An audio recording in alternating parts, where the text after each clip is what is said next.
So just a quick short video this week. I know this topic is probably not up everyone's alley, but if you've seen my build videos and first looks, handlebars, cranks, etc., you might already have realized that I'm pretty focused on the weight of things. Most people don't really care about the 10 grams here or 10 grams there, but if I can save those 1 or 2 grams, I will.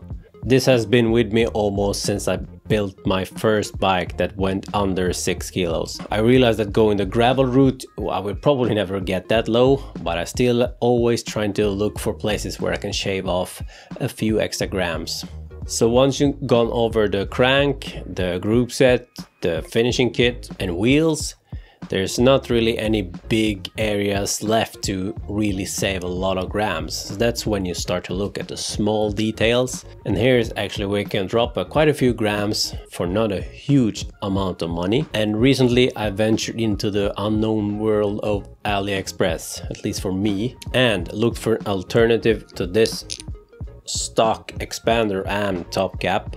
This is Data's, came with the bike. As you saw there in the beginning, this weighs about 44 grams, which is pretty typical for a standard expander and top cap, including bolt. On my crashed open, I actually had a Cannondale expander and top cap that kind of ripped apart in the crash. And this expander and top cap was about 17 grams, I think. And the plan was to get a top cap and an expander in the same ballpark as this. You can find expander plugs and top cap assemblies for almost under 10 grams if you just throw money at it. I wasn't quite prepared to spend that kind of money on just a top cap and expander, so that's why I started to research AliExpress and see what I can find. So I ended up picking up this expander plug and this aluminium bolt and top cap combination. The expander was around $6 and the head cap bolt was about $5. So as you can see, 15 grams for 11 bucks. That's a pretty nice deal for that kind of weight saving. And I know some people might raise their eyebrows regarding this, thinking as cheap Chinese parts and stuff that we kind of hold your handlebars assembly together.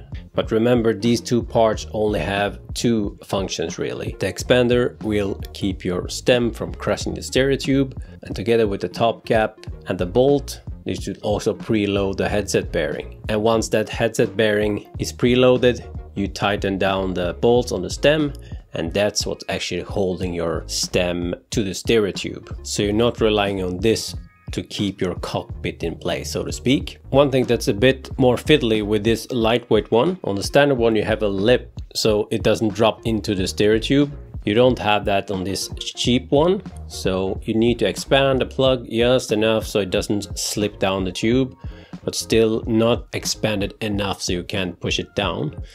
So you basically want to push this plug down to the middle of the stem, and you expand it with an 8mm hex wrench. And if the whole plug starts spinning inside the stereo tube, you just tighten one of the bolts on the stem just a little bit. You don't want to crush anything, but just to make it grab the edges of the plug. And once you do that, you can crank it down and expand the plug a bit more. Another thing to think about if you were to get this particular setup, the top cap bolt is not that long. If you have a lot of spacers above your stem, there's a risk that the bolt won't reach all the way down to the plug. So if I decided to slam my stem and push the plug all the way to the middle of the stem clamp, I wouldn't reach the expander plug with my top cap. So definitely something to keep in mind. Another thing to mention, the top cap is Torx T25. That's usually a size you have on multi-tools, so I'm not too worried about that. A nice little bonus with the top cap is that there's no hole into the cap, so you won't actually sweat into the headset if you have this top cap, so that's a nice bonus. I have ridden with it already and it's been working fine, no problem. I think it actually grabs the stereo tube with less torque than the original plug did, so I'm definitely confident that this won't cause me any unforeseen problems. So that's pretty much everything I have to say about this expander plug. Who would have thought I would make a video about an expander plug? Anyway, I still have a few areas on the bike I know I can save a few grams on, so might do more on this topic in the future. Be sure to let me know if you have any special gram shaving tips that I can use or other people use. If you're interested in these particular items, I will leave a link down in the description. If you found this helpful or interesting or stupid, I don't know, feel free to leave a like anyway. Always appreciate it. Time for me to go out and ride in the snow, and I will catch you in the next one. Peace.